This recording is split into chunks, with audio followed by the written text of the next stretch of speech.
Bienvenidos al segundo episodio de Dato Encerrado, un podcast sobre qué hay detrás de lo que sabemos, de lo que pensamos que sabemos y de lo que no tenemos idea. Mi nombre es Rocío y cuando era chica me divertía tocar el alambre eléctrico y sentir cómo me daba una patadita. Mi nombre es Melina y nunca en mi vida cambié una lamparita. Hicimos macana, ¿cómo no hablamos sobre las presentaciones antes? Yo quería esta para mí. Lo que quería decir era que esto está saliendo Era muy obvio. mal. Yo casi la uso también. Qué acomodada toda. Bueno, en el episodio pasado comentamos casi al pasar que las neuronas se comunican mediante señales eléctricas. Y esto nosotras lo aprendimos en la secundaria o al principio de la carrera leyéndolo de algún libro de texto. Y como tantas otras cosas que hoy nos parecen triviales, esto alguna vez no se supo. Hoy vamos a viajar bastante lejos en el tiempo, a principios del siglo XVIII, cuando no solo no se sabía que la electricidad era importante para las neuronas, sino que no tenían idea de las relaciones entre la electricidad y los cuerpos vivos en general. Qué tontos. Ay, viste, nosotras lo re sabemos, somos mucho más capos que la gente del pasado. Ay, Dios. Electroshocks, ¿qué? ¿No vieron Grey's Anatomy? Da. Es que no habían inventado Netflix todavía, me parece que es por eso. ¿Cuántas temporadas va de esa serie? 48. Ya son tipo, los protagonistas son los hijos de ellos, ¿no? Claro. Bien. Aprox. Bien. Entonces, estamos en 1780, en una Italia que estaba controlada por el Imperio Austrohúngaro, ¿sí? Y para poner un poquito de contexto histórico, de este lado estábamos todavía bajo el poder de la corona española, y casualmente es el mismo año en el que nace Juana Zurduy, que es una de las pocas próceres femeninas que aparecen en los libros de historia. Flor del Alto Perú. Bien, momento de fanatismo por Juana superado. Igual, lo peor es que yo en realidad no sé tanto sobre la historia, pero esa canción me vuelve boluda. Ay, Es cierto que no había que qué decir malas temón, palabras. por favor. Pero aparte, qué sé yo, una prócer mujer que reconoce entre tanto chongo, y bueno, dale, Escucha. bienvenida sea, vamos a ser fan. Tal cual. Tal cual. Deme una remera con su cara.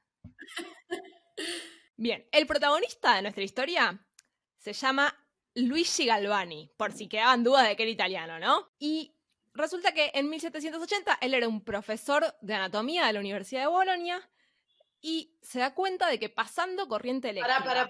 Perdón. No vamos a mencionar el hecho de que se llama Bolonia, la universidad. Bolonia, boloñesa. ¿Nadie va a decir nada?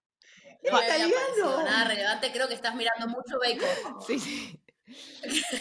Creo que te estás zarpando con los programas de cocina. Si querés podemos agregar a la historia que antes de hacer esto había comido fideos a la boloñesa porque estaba en Bolonia. Gracias. Claro, gracias. por supuesto. Ahora sí. Bien, entonces Luigi Galvani, después de comer unos fideos a la boloñesa y de dar clases en la Universidad de Bolonia, prueba pasar corriente eléctrica por una rana muerta. ¿Y qué es lo que ve? ¡Qué ocurrente! Sí, ¿viste? Como ¿qué hago? ¿De dónde lo sacó, no es cierto? Domingo a la tarde, voy a pasar electricidad por una rana muerta. De nuevo, no había Netflix en esa época. Bueno, ¿y qué ve cuando le pasa electricidad a esta rana? Es que se le mueven las patas.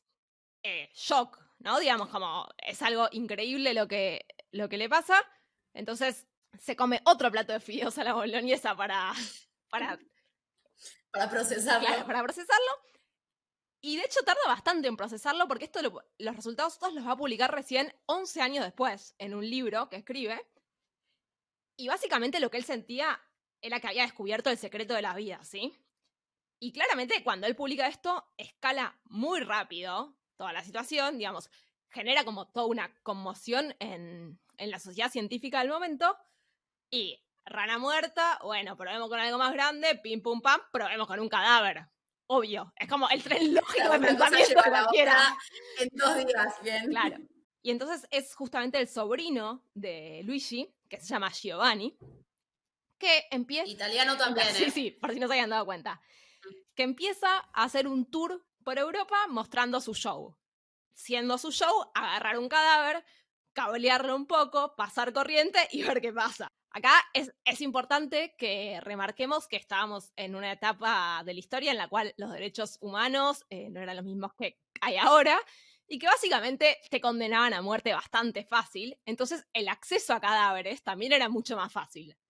¿Sí? Todo esto en general lo demostraba, o sea, todos los shows y todo esto lo demostraban con cadáveres de prisioneros que acababan de matar. Lo ejecutan, Fresquitos. te lo traigo, fresquito, sí, Fresquitos. recién salido del horno. O, sí, no sé si es el horno. O de la silla O de la eléctrica. silla eléctrica. Bueno, y en 1803 en Londres le traen ¿cómo se llama? El cadáver de un criminal, le pone cables, le empieza a pasar corriente eléctrica y se ve que se empieza a mover todo el cadáver, ¿sí? Se le abre un ojo, se mueven los Ay, qué brazos, miedo. incluso hacen Ay, qué movimientos en las cagazo, sillas. papá. Claro, qué cagazo. De hecho, es muy interesante porque un tiempo... Es el nacimiento de las películas de terror, Sí, ¿o no? sí, el juego del miedo está basado en esto. Y aparte, un tiempo después lo prohíben porque a la gente le daba mucho asco, la gente se desmayaba. Pensé que en el medio de la plaza, o sea, alguien agarraba y empezaba a hacer que un cadáver se mueva. Y bueno, unos años después, en Irlanda, hacen algo parecido, solo que el que se ocupa, el que lo hace esta vez se llama Andrew Ure, y lo que dice es, vamos a pasarle el doble de corriente que lo que le venían pasando, porque el pensamiento fue el doble de intensidad, el doble de diversión. Obvio. Tiene bastante sentido, ¿no? Tiene mucho Sí. sentido. Va conectando cables como en distintas partes y es súper interesante porque según dónde los conecta es que se movía. Entonces, esto es como... Es una de las formas en las que se empezaba a conocer cuáles eran los nervios, digamos, que hacían que se movieran determinados músculos. De esto, por ahí sabían las relaciones anatómicas que había. O sea, hay un nervio acá grande que se toca con este músculo o con este otro, pero bueno, veían que pasándole corriente eléctrica a ese nervio se movía justamente el músculo al que tocaba. Claro, eso te iba a preguntar, Ro. O sea, después de que encontraron esta primera rana que se movió, la persona que se movía, ¿ellos qué pensaban de ese movimiento? O sea, ¿qué creían que hacía la electricidad con eso? Bueno, de hecho, este Andrew Ure, cuando cuenta, o sea, cuando escribe sobre lo que había hecho, pone explícitamente, hay una probabilidad de que la vida haya sido restablecida por un instante. O sea, un poco sospechaban que revivían a la gente por un ratito. Muy zarpado. Sí, y... es muy loco porque hoy por ahí sabemos que hay una relación muy fuerte entre la anatomía, o sea, qué se conecta con qué, y la funcionalidad. En el caso de los nervios es qué nervio hace que cada músculo determinado se contraiga. Pero en ese momento no estaba tan Pero claro. yo me quedé pensando, si ellos decían que si le pasabas electricidad los podías revivir aunque sea por un momento, ¿nadie le empezó a pasar electricidad tipo todo el día? No sé si lo hicieron en tanto tiempo, sí jugaban con distintas cantidades, y de hecho, o distintas intensidades, y hay un científico que no me acuerdo su nombre, pero que publica que hizo algo parecido con un gatito. No es muy lindo este experimento, si alguien es muy sensible le diría que salte esta parte. Le sacó la cabeza, cambió los fluidos por algún líquido que transmitiera mejor la electricidad, lo conectó a corriente y el texto donde él publica sus resultados dice explícitamente que el gatito empezó a dar brincos por la habitación. Obvio que mucha gente lo intentó replicar y no ocurrió. Oh, sorpresa. Oh, sorpresa. Y sospechaban que con estos métodos ellos iban a lograr como perpetuar en vida a las personas que creían que lo merecían, como las grandes mentes no se iban a morir, sino que iban a poder seguir pasándoles electricidad y mantenerlas vivos aún después de la muerte. Había como una intención de inmortalidad que si esto fuera un podcast sobre Harry Potter, diríamos que es algo parecido a la piedra filosofal. Creo que estamos hablando exactamente de lo mismo. Y haciendo otra analogía con la literatura, digamos, la literatura así de culto, te quería preguntar, Rosy, ¿sabés si Frankenstein había sido publicado antes o después de esto? Después, y de hecho, hay bastante consenso en que Mary Shelley, la autora de Frankenstein, se inspiró en estos experimentos para crear a su propio monstruo, digamos. Hermosísimo, Que hermosísimo. aclaramos que es algo de la literatura. No se niega ni se afirma que haya habido otros intentos de crear algo parecido en la vida real. No nos enteramos. Sí, sí, no existían los medios de comunicación en ese momento. Bueno, eso también es súper interesante porque el trabajo original de Galvani se publica en latín y rápidamente se traduce al alemán, el italiano y creo que el francés, pero no se traduce al inglés en el momento, digamos. Opa. Porque en ese momento, como que el Reino Unido se ve que no tenía tanto peso en lo que era la ciencia, el desarrollo científico, que digamos, hoy nos parece una locura porque todos los trabajos científicos, o la gran mayoría, se publican en inglés y es como algo súper excluyente o necesario saber inglés o saber escribir y leer en inglés para poder tener acceso a ese conocimiento, y sin embargo no fue siempre así. Digo, así como esas cosas, así como antes no sabían que la electricidad jugaba un rol importante en la contracción de los músculos, el inglés no era el idioma motor, digamos. Me gusta que usemos mucho la palabra motor en este Motor, capítulo, sí, me sí. gusta. Podemos arrancar un auto en cualquier momento. Bien. Meli, ¿lo de Frankenstein lo habías leído o te surgió posta la pregunta del momento? No, me surgió puesta la pregunta Muy en el bien. momento. Sí, sí. Sí, sí. Sí, de hecho no sabía, no, estaba medio perdida. Como que me puse a pensar, digo, en algún momento lo leí, Frankenstein, y dije, tipo, yo sabía cuándo se había publicado esto, pero después como no... Y tiene todo el sentido aparte, porque yo me los imagino así, esos experimentos tipo show, como recontra místico ahí, tipo, tirando la electricidad y de repente un chabón, tipo, que mueve un brazo, Es que como... bola, ponerle de golpe le tiraban el frénico y está conectado al diafragma, y básicamente Sí. lo que pasaba era que el chabón respiraba. No, no, es un montón. Tipo, es un Ah, sí, montón. sí, Yo sí. salgo corriendo. No, no.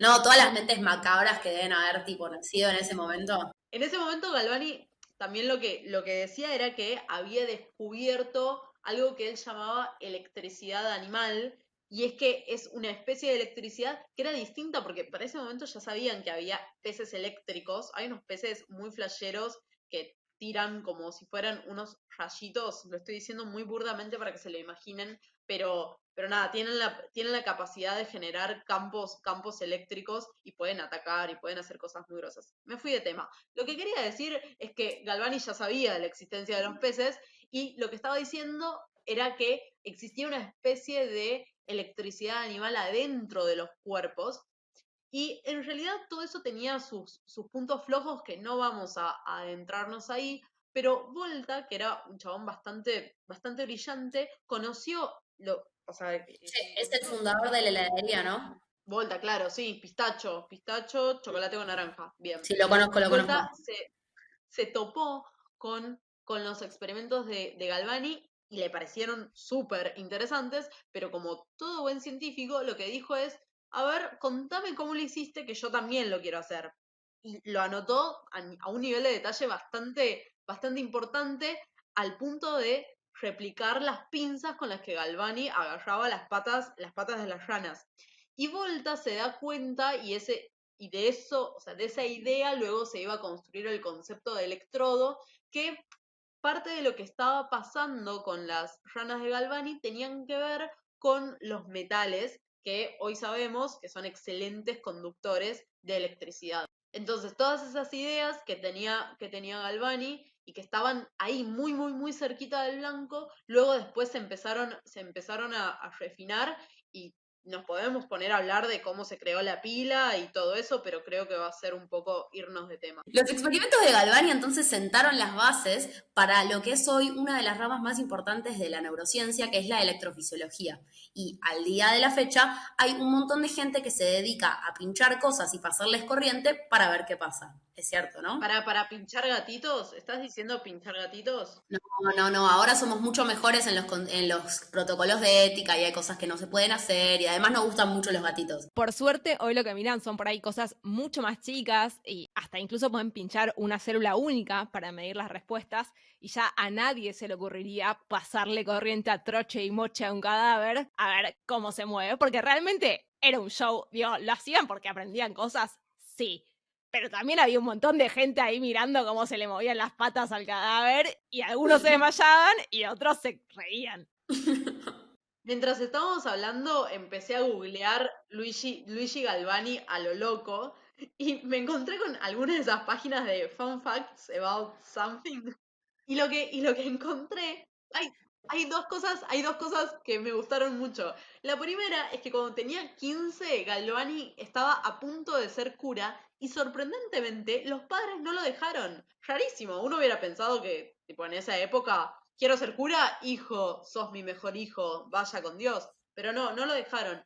Y lo segundo es que Galvani estaba casado con la hija de un profesor de ahí, de alguna de las facultades de la universidad con nombre de Salsa, y el titular el profesor, en un momento murió.